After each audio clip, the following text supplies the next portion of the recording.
প্রশাসনের তরফ থেকে বলা আছে যে কুরবানি বন্ধ করতে, কিন্তু বলেনি যে বন্ধ করতে হবে, করা যাবে না, এরকম কোথাও বলা নেই। এখানে কয়েকটা প্রভিশন, কয়েকটা পয়েন্ট বলা আছে। যেমন আপনি কুরবানি করবেন, করতে গেলে একটা ঘেরা জায়গায় করতে হবে, যেখানে মানুষজন ওপেনলি দেখতে না পায়। মানে ফর এক্সাম্পল ধরুন আপনার বাড়িতে ছোট বাচ্চা আছে, যে একেবারেই ছোট, বা কিছু কিছু মানুষ আছে তারা রক্ত দেখলে ভয় পায়, তাদের রক্ত দেখলে মাথা ঘুরে যায়, এরকম আছে।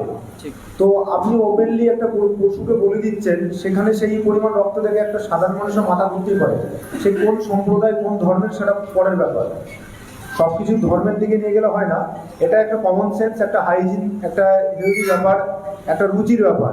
সবাই মাংস খায়, নাও খেতে পারে। অনেকে মাংস খায়, অনেকে পছন্দ করে না। কেউ চিকেন খায়, কেউ চিকেন খায় না, কেউ মাটন খায়, কেউ খায় না। কেউ একই ফ্যামিলিতে কেউ নন ভেজ, কেউ পিওরলি ভেজ। এটা সম্পূর্ণ রুচিগত ব্যাপার, এটা কিন্তু ধর্মীয় ব্যাপার সব ক্ষেত্রে নয়। তো এই জন্য সরকার থেকে যে আইনে বলা আছে যে আপনি কুরবানি করবেন, কিন্তু সেটা একটা ঘেরা জায়গা হতে হবে। কনক্রিটের ওয়াল হোক, টিনের দেওয়াল হোক, বেড়া হোক, বা কোনো তাঁবু হোক, যাই হোক, এরকম হলেই হবে, কিন্তু ঘেরা হতে হবে। এক। দ্বিতীয়ত, আপনি যে পশুটা কুরবানি করবেন, সেটা যে ভেটেরিনারি অফিসার, পঞ্চায়েত সমিতি বা মিউনিসিপ্যাল থেকে যাই হোক, এখান থেকে পারমিশন করে দিতে হবে আপনাকে যে এটা কুরবানি করার যোগ্য কিনা। যেমন বলা আছে 14 থেকে 18, মানে 14 থেকে 18 বছর, এরকম একটা 14 বছরের অ্যাবাভ হতে হবে, একটা এজ নির্ধারণ করা হচ্ছে আইনগতভাবে। তো এটাকে আপনারা সার্টিফিকেট নিয়ে তারপরে যে প্রপার প্রসেস আছে, ঘেরা জায়গায় করুন, কোনো অসুবিধা নেই, কোনো সমস্যা হবে না। এবং এটা প্রশাসনের তরফ থেকে ক্লিয়ারলি বলা আছে। এবার এখানে 3টে পয়েন্ট আমি বলবো মেনলি। এই যে জবাই করার পর বা কুরবানি করার পর 3টে পয়েন্ট, একটা হচ্ছে মাংস, একটা হচ্ছে চামড়া, আর একটা হচ্ছে যেগুলো আমরা অব্যবহারযোগ্য, মানে আমরা খাইও না, কোনো কাজেও লাগে না, সেগুলো তো আমরা ফেলে দিই। এবার মাংসটা যেটা যখন ক্যারি করবেন, দেখুন আপনি যে একটা জায়গায় হয়তো একটা 1 কুইন্টাল 2 কুইন্টাল পরিমাণ মাংস হলো, সেখান থেকে ক্যারি হয়ে অন্যান্য পরিবারে হয়তো ডিস্ট্রিবিউট হবে। আপনাদের একটা প্রথা আছে যে মাংস সবাইকে দান করতে হয়, যেটা একটা এরকম সামথিং আছে। তো যখন নিয়ে যাবেন বা দেবেন বা কেউ কিনে আনবে, তখন যেন সেটা প্রপার প্লাস্টিকে নিয়ে, প্লাস্টিকটাকে একটা নাইলনের ব্যাগে বা শক্ত ব্যাগে করে তারপরে নিয়ে যায়। কারণ ওই রক্ত বা ওই মাংস কোথাও আপনাদের অজান্তেই কোথাও যদি পড়ে যায়, একটা কিন্তু দুর্ঘটনা, একটা অবাঞ্ছিত কিছু ঘটে যাওয়ার সম্ভাবনা থাকে। এটা যেন না হয় একটু দেখবেন। দ্বিতীয়ত হচ্ছে যে চামড়াগুলো আপনারা দেখবেন হিউজ পরিমাণে একটা চামড়া হবে, সেই চামড়াটা কেউ সাইকেলে, কেউ বাইকে করে যদি ওপেনলি নিয়ে যায়, রক্ত পড়ুক বা চামড়ার কোথাও একটা পড়ে গেল, একটা অবাঞ্ছিত ঘটনা, কারো রুচিতে বাধা পড়তে পারে, কারো মানে কি বলবো ভাবাবেগে আঘাত লাগতে পারে। এটা যেন না হয় একটু দেখবেন। সেগুলোকে প্রপার বস্তায় ভরে, যদি বড় গাড়িতে যায় সেক্ষেত্রে গাড়িগুলোকে প্রপারলি লক করে, 4 চাকা হলে খুব ভালো। এবং যখন সেই গাড়ি মুভ করবে, আমাদের থানার আইসিকে বা আমাদের থানায় অন্তত ইনফর্ম করে রাখবেন যে স্যার এই গাড়িতে করে এত করে এই গাড়ির নম্বর অমুক, এই গাড়িতে করে চামড়া মুভমেন্ট হচ্ছে, স্যার একটু দেখে নেবেন, জানিয়ে রাখলাম। আর কিচ্ছু করতে হবে না, বাকি আমরা বুঝবো।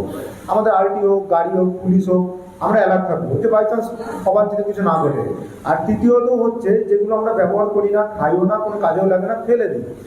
এবার হয়েছে ফেলে দিলেন, একটা শিয়ালে, মুর্শিদাবাদের শিয়ালের অভাব, প্রচুর শিয়াল এখানে, শিয়ালে বা কুকুরে কোত্থেকে একটা টেনে কোথাও একটা ফেলে দিল। এবার দেখুন এই যে কে ফেলেছে, মানুষ ফেলেছে না শিয়ালে না কুকুরে, এটা প্রমাণ করা কিন্তু বিশাল কঠিন। সব জায়গায় সিসিটিভি ক্যামেরা নেই, সবাই একটা উৎসবের মেজাজে থাকবে, কে কি করেছে এটা জানাও সম্ভব নয়। তো এটা কিন্তু একটা কনফিউশন তৈরি হবে, একটা সন্দেহের জায়গা তৈরি হবে, একটা অবাঞ্ছিত ঘটনা ঘটবে।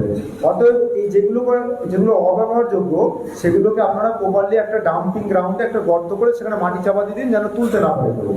এগুলো একটু নজর রাখবেন। দ্বিতীয়ত হচ্ছে এই যে ওই দিন ইলেকট্রিসিটির একটা ইস্যু হয়, অনেক সময় ইলেকট্রিসিটি চলে যায়, ফ্রিজে অনেক পরিমাণ মাংস থাকে, নষ্ট হয়ে যাওয়ার চান্স থাকে। সেক্ষেত্রে ইলেকট্রিসিটি ডিপার্টমেন্টে যদি এখানে কেউ থেকে থাকে, বলবো ওই দিন যেন কোনো ইলেকট্রিসিটিটা না যায়, সেটা একটু দেখবেন। একান্তই আছে কি কেউ ডিপার্টমেন্টে কেউ থাকলে আসুন। এই লোডশেডিং এর ব্যাপারটা আমরা দেখবো এবং ওনারাও দেখবেন। এবারে এখানে কিছু ব্যাপার আছে, ধরুন যদি প্রবল ঝড় বৃষ্টি হয়, সেই ক্ষেত্রে কিন্তু কোথাও তার ছিঁড়ে গেল এরকম একটা ব্যাপার থাকে, সেই ক্ষেত্রে কারো হাতে নেই ব্যাপারটা। কিন্তু সেই ক্ষেত্রে আমাদের সাময়িক বন্ধ করে আমরা যত তাড়াতাড়ি সম্ভব এদেরকে বলে, ডিপার্টমেন্টকে বলে সেটাকে রিপেয়ার করে আমরা রিস্টোর করবো। এটা একটা গেল। আর ওই দিন দেখবেন আপনাদের বাড়ির ছেলেরা হঠাৎ করে বাইক নিয়ে বেরিয়ে যাবে, কারো লাইসেন্স নেই, কারো হেলমেট নেই, কারো বয়সই হয়নি, কারো গাড়ির কাগজপত্র ঠিক নেই, এগুলো কিন্তু একদম করবেন না।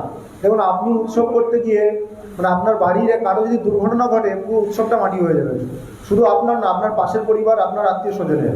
এবং সেই একটা মাইনর ছেলে, সে বাইক চালাতেই জানে না, বাইক ছেড়ে দিলেন, সে গিয়ে একটা কারো নিরীহ মানুষকে অ্যাক্সিডেন্ট করলো।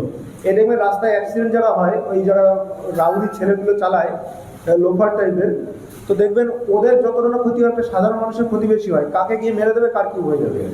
তো এইগুলো একটু দেখবেন, নজরে রাখবেন যেন ওই ভিকটিমটা বা ওই বদমাস ছেলেটা যেন আপনার বাড়ির কেউ না হয়। অ্যাটলিস্ট আপনারা সব সচেতন মানুষ আছেন বলেই এখানে এসছেন, আপনাদের থ্রুতে এই বার্তাটা যেন পৌঁছে দেয় এটা। আর একটা যেমন আরেকটা জিনিস খুব মানে আমাদের নজরে আসছে, মানে কিছু মানুষ, আমি কমিউনিটি বলছি না, মানে কিছু মানুষ মানে বলছে ওই ধর্মের মানুষের কাছ থেকে কিছু কিনবো না, এ বলছে আমি ওই ধর্মের মানুষের কাছে কিছু বিক্রি করবো না। এই ধরনের কিছু কিছু সোশ্যাল মিডিয়ায় বার্তা দিচ্ছে এবং নিজেরাও প্রচার করছে। এই ধরনের টেন্ডেন্সি যদি থেকে থাকে, এটা প্রচণ্ড একটা ক্রিমিনাল অ্যাক্টিভিটি, একটা অ্যাভয়েডমেন্ট, এটা থেকে কিন্তু বড় বড় রায়টের জায়গা তৈরি হবে। এরকম যদি কেউ করে থাকে আমাদের জানাবেন, এবং আমাদের নজরে যদি আসে তার এগেনস্টে কিন্তু খুব মানে প্রশ্ন এমন কড়া পদক্ষেপ নেবে, সে কিন্তু জীবনের এই ধরনের কথা, এই ধরনের প্রচার করতে কিন্তু ভয় পাবে দ্বিতীয়বার, সে যেই সম্প্রদায়েরই হোক।